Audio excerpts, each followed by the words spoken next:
Assalamualaikum warahmatullahi wabarakatuh. Perkenalkan, nama saya Fadil Ibrahim. Saya dari kelas akuntansi 2A reguler ingin menjelaskan tentang kewirausahaan Islami. Yang pertama, pengertian dari kewirausahaan Islami. Kewirausahaan Islami adalah kegiatan wirausaha yang pada intinya berdasarkan prinsip-prinsip dan syariat Islam. Karakteristik kewirausahaan Islam yang pertama, takwa sebagai kerangka kerja. Seorang muslim dalam berbisnis harus selalu mengingat Allah dalam aktivitas mereka. Yang kedua, halal sebagai prioritas utama. Yang ketiga, jangan mubazir. Maksudnya, ketika dalam berbisnis atau berwirausaha, kita sebagai wirausahaan jangan sampai menyalahgunakan, menghambur-hamburkan keuntungan yang kita dapat. Lebih baik untuk disimpan dan dijadikan modal untuk depannya. Yang keempat, menyembah Allah Subhanahu wa Ta'ala sebagai prioritas.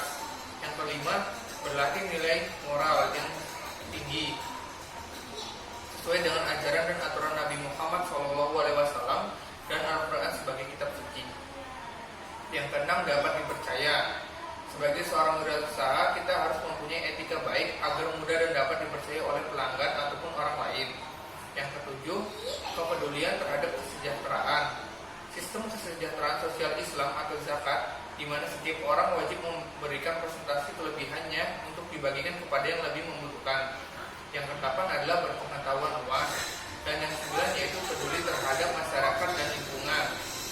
Lalu di sini saya akan menjelaskan tentang prinsip dan etika bisnis syariah. Yang pertama, pengertian dari prinsip syariah adalah aturan perjanjian berdasarkan hukum Islam antara bank dan pihak lain untuk penyimpanan dana atau pembiayaan kegiatan usaha atau kegiatan lainnya yang dinyatakan sesuai dengan syariah, antara lain pembiayaan berdasarkan prinsip bagi hasil atau mudharabah, pembiayaan berdasarkan penyertaan modal atau musyarakah, prinsip jual beli barang dengan memperoleh keuntungan atau murabahah, atau pembiayaan barang modal berdasarkan prinsip sewa murni tanpa pilihan yaitu ijarah, atau dengan adanya pilihan pemindahan kepemilikan atas barang yang disewa dari pihak bank oleh pihak lain yaitu ijarah wa iktina. Lalu di sini saya akan menjelaskan tentang macam-macam prinsip syariah, prinsip umum dan prinsip khusus.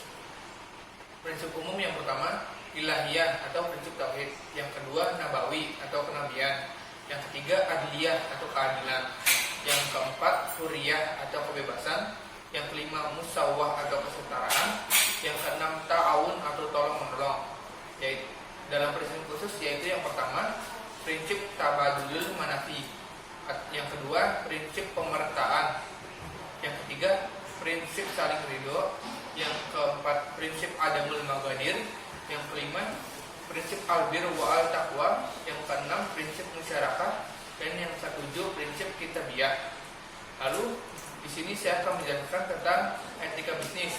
Pengertian etika bisnis adalah suatu proses dan upaya untuk mengetahui hal-hal yang benar dan yang salah, yang selanjutnya tentu akan melakukan hal benar berkenaan dengan produk, pelayanan perusahaan dengan pihak yang berkepentingan dengan tuntutan perusahaan. Dengan demikian dapat dikatakan bahwa pengertian etika bisnis Islam tersebut selanjutnya dijadikan sebagai kerangka praktis yang secara fungsional akan membentuk suatu kesadaran beragama dalam melakukan setiap kegiatan ekonomi.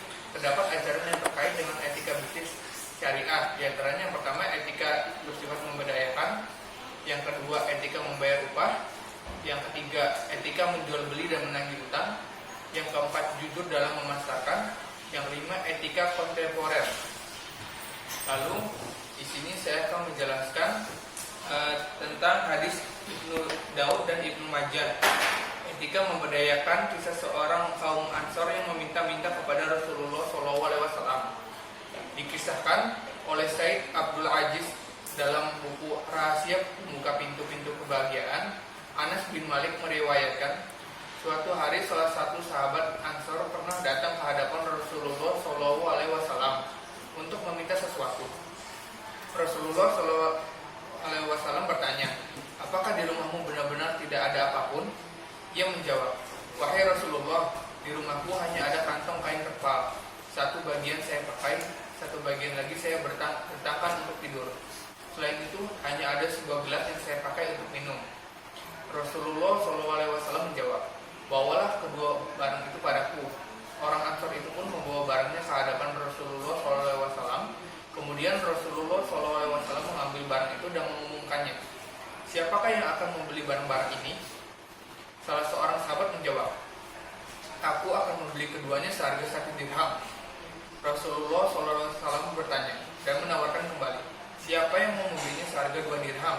Akhirnya, salah seorang sahabat berkata, aku akan membelinya seharga 2 dirham. Rasulullah menjual barang-barang tersebut kepadanya. Kemudian beliau memberikan uang dirham itu kepada orang Ansor tadi. Belilah makanan dengan 1 dirham dan beri makanlah keluargamu. 1 dirham lagi, belikanlah kapak dan bawakanlah kapak itu kepadaku, ujar Rasulullah. Orang Ansor itu kemudian membeli kapak dan membawanya ke hadapan Rasulullah. Beliau mengambil kapak itu dan dengan tangannya yang penuh berkah, memasangkan pegangan pada kapak itu, lalu menyerahkannya kepada orang Ansor tersebut. Pergilah, potonglah kayu dan juallah. Jangan datang kepadaku sebelum 15 hari, perintah Rasulullah. Orang Ansor itu melakukan apa yang diperintahkan dan datang lagi setelah 15 hari dengan membawa uang 10 dirham. Dengan uang itu, kemudian ia membeli pakaian dan makanan. Rasulullah SAW kemudian bersabda, ini lebih baik bagimu daripada engkau muncul pada hari kiamat dengan tanda 2 jamu yang menunjukkan engkau ada seorang pengemis. Hadis riwayat Abu Daud dan Tirmidzi. Lalu di sini saya akan menjelaskan tentang alasan ingin menjadi seorang entrepreneur dan rencana ke depan. Alasan ingin menjadi entrepreneur adalah yang pertama, saya menyukai tantangan. Lalu saya sebenarnya tidak begitu suka bekerja kepada orang lain. Jadi saya ingin berwirausaha, berkarir di bidang yang saya inginkan, lalu mengembangkan usaha saya hingga saya merasa berada di titik yang saya inginkan. Lalu rencana ke depan saya ingin membuka usaha, membangun jati diri yang lebih baik hingga saya sukses di bidang yang saya minati. Terima kasih. Mohon maaf bila ada kata yang salah. Wassalamualaikum warahmatullahi wabarakatuh.